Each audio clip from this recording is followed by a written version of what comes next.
As this title advertising, I want to give you a couple of ideas how to learn a language while you're procrastinating and doing nothing and scrolling the phone and wasting your time and things like that. As a person that speaks 4 languages, I can tell by adjusting just a tiny little bit your lifestyle, you could definitely make big progress with baby steps.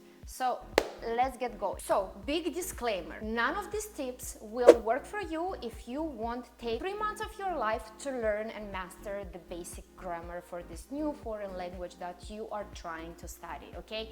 Like, just close this video, go, I don't know, watch Netflix. It's not gonna help you. So just accept and commit that you need, find yourself a teacher, take some courses, take some classes on basic grammar so you can speak present, past, and future, okay? Nothing complicated, no rocket science. You do not need to master all the past tenses, like a million of them or something like that. All you need to do is just get a decent teacher, master the basic grammar, and that's it, okay? Now, once you can say things in past, present, future tense, it's time for you to learn the vocabulary, because grammar is not going to help you if you do not have the vocabulary. What you need to do is to study, or you need to watch content basically. Okay, now you mastered the grammar. You can, say a couple of sentences here and there. All you need to do next is basically improve your vocabulary. So the next hacks, the next tips are gonna basically help you to do that in a way that it's a little more bearable, a little more pleasurable, and you're doing these things anyway on a daily basis, like scrolling your phone, reading the news, watching Netflix, doing movie marathons on weekends, and things like that. So let's get going. Okay, the easiest thing you can do next is basically download your Twitter, or if it's downloaded, simply create another account in the foreign language you want to master. So for example, I didn't study English in school, so whenever I started studying English, I was like 19, I downloaded Twitter in English. So I was reading international news, scrolling every day, and easier to read news that are about things that happen around us currently than simply reading a book, for example. So that's why just in the morning, in the evening, whenever you have time and you want to see what's up in the world, you simply scroll Twitter. You're gonna understand probably 20-30% of the content. You'll see, because it's news and because you're slightly familiar with certain topics, a lot of this is gonna be intuitive. So you're gonna guess, this sentence is about this sentence is about that. So I'm sure that if you look up words while reading, you'll be able to get to understand 40, 50, 60% of the content over time, and even more. Okay, that's probably the easiest way to do it with. And if you are not very, very, very lazy, create a little notebook for words and phrases that you definitely want to memorize. And if you're scrolling Twitter and you see a word, a phrase that you definitely want to use next time, or you want to remember, just write it. Don't type it in your phone. I don't think it works the same way for the memory, for our memory, the way we memorize things. So it's just better to write it. The next thing, create a Netflix profile in your account. I'm sure you have a Netflix. There is no way you don't have Netflix. Everyone has Netflix. So create a profile in another language. So for example, I have a profile in French, because even if I learned French and I speak it fluently, if I do not maintain it, I start forgetting things. So in my profile, I saved original shows made in France, okay? So for example, I watch Lupin, I watch Marseille, so you can do the same thing. So let's say you want to learn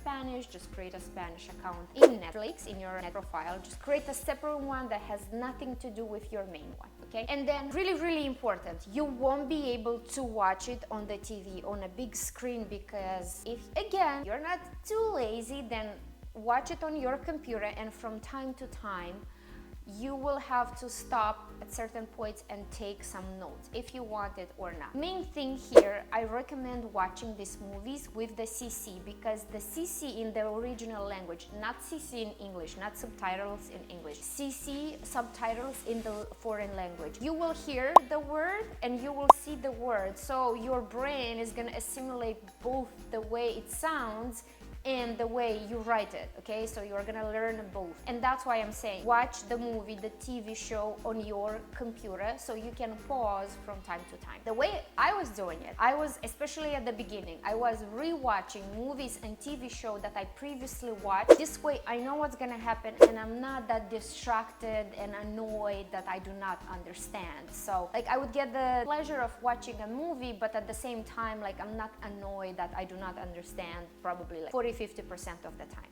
Again, when I was not too lazy, I would have my little notebook. So if I was not too lazy while I was watching the movie, I was literally taking notes.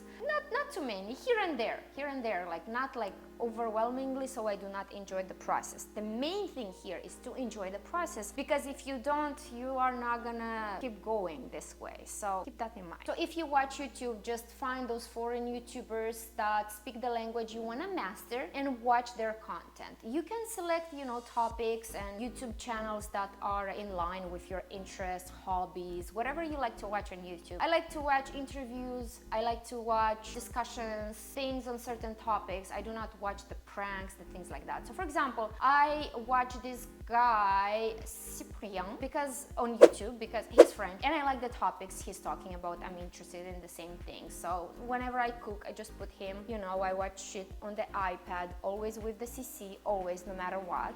And yeah, that's how I keep and I maintain my French sharp.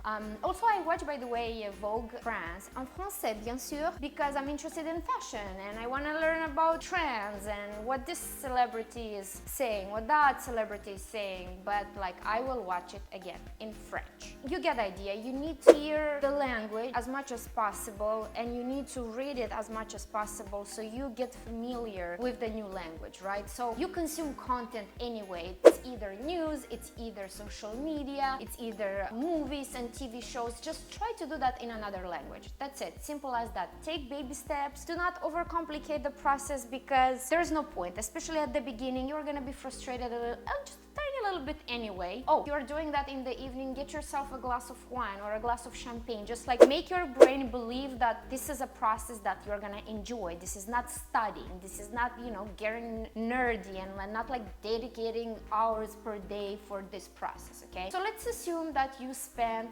somewhere between 3-6 months by reading news on Twitter in French or in Spanish. You started to watch movies in this language and you got into a pace where like, okay, you kind of get what they're saying, but you need, to jump to the next step. Then it's time to commit to something a little more serious. And I'm talking about reading books. Okay, reading books. When I was a teenager and I was learning French, and by the way, big disclaimer, my mom is teaching French in school, and that's why I was so lucky as a kid to be guided by her to learn this beautiful language and fall in love with all the languages of the world, and in general, fall in love with just consuming content. Because of my mom, I essentially explored, like learning languages as a kid, and I was exposed to books and to literatures and to different cultures and things like that. So as a teenager, I really wanted to be fluent in French because I always loved the language, and obviously my mom had the big, influence over me. But the thing that really helped me like jump to the next level when I was like speaking fluently the language was start reading books. I was probably like 14-16 and I started to read the Jules Verne's novels about traveling and discovering new lands and things like that. And the language in those books was not that complicated. It was not like, like classic literature from the 18th century or 19th century or something like that. Like nothing too crazy. Start with like books that have simple language. One of the authors, for example, in French, I can recommend is this guy, Frédéric Becbédère, L'amour ne dure que 3 ans. It's a very light book, it's about love and, things like that. So it's not like rocket science or philosophy concepts or anything like that. So you'll enjoy it. You'll be like, okay, I can read something about love in French and like also, and you'll enjoy the book, but also you're gonna learn the language. So take notes. Always take notes. Like whenever you see like a word that you wanna remember, like our brain loves notes. train your brain to remember certain things, to highlight certain things. So just read 10 pages a day. Start with 10 pages. 5. Okay, 5. Start small.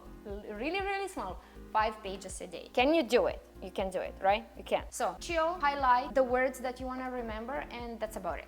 Okay. The tricky part with books, if you're learning a language that has a different alphabet, it's gonna be harder to start reading books in a short period of time. For example, if your native language is, I don't know, English or French or Romanian, and you start learning Russian, it's a different alphabet. So you'll need to put like a year of studying the alphabet, you know, like really nailing down the grammar and like the basic stuff, the heavy lifting, before you will be able to, unfortunately, read those books. But it's easier for those who do not have to change the alphabet. Okay, next. And then the very last level, the level when, assuming you did not lose interest, assuming you are still very committed, and you're like, okay, I'm like super ready to be a pro, super fluent, not only speaking, not only reading, but also like writing really, really well, then that's the level when you start writing essays or simply writing in a foreign language. The easiest way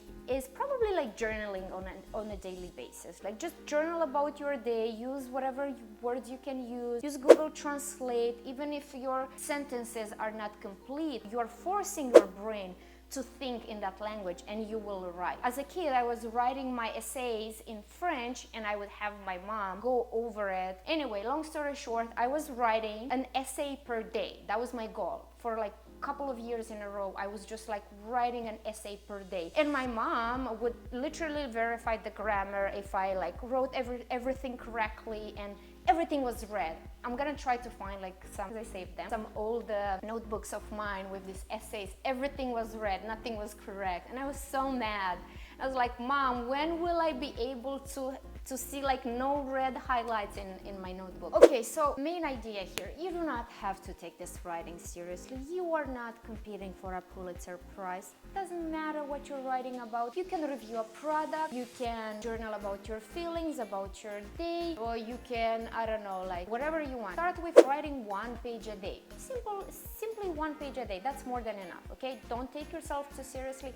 Otherwise, again, too much pressure is gonna demotivate you, not motivate, okay? So just write. Start writing, and then if you can afford it, I recommend finding like a teacher who can do the same, essentially the same thing that my mom helped me do. She was highlighting always whenever I was making grammar mistakes or like phrases that were not like existent in French. And last, but probably the main thing, speak the language, because if you do not practice whatever you learn, you're gonna forget. That's valid for me as well. So for example, since I live in Los Angeles, I barely speak French. I have a friend or two in the US that sometimes I speak French, but that's about it. And it's very rare when that happens. And I start losing it, and that's why I have the Netflix account. That's why I watch the YouTube in French, because I don't want to lose it. I invested so much time and energy in being fluent in French, and I don't want to lose it, you know? I'm very attached to this language. So find yourself friends, find yourself lovers, boyfriends, girlfriends, doesn't matter. Find people with whom you can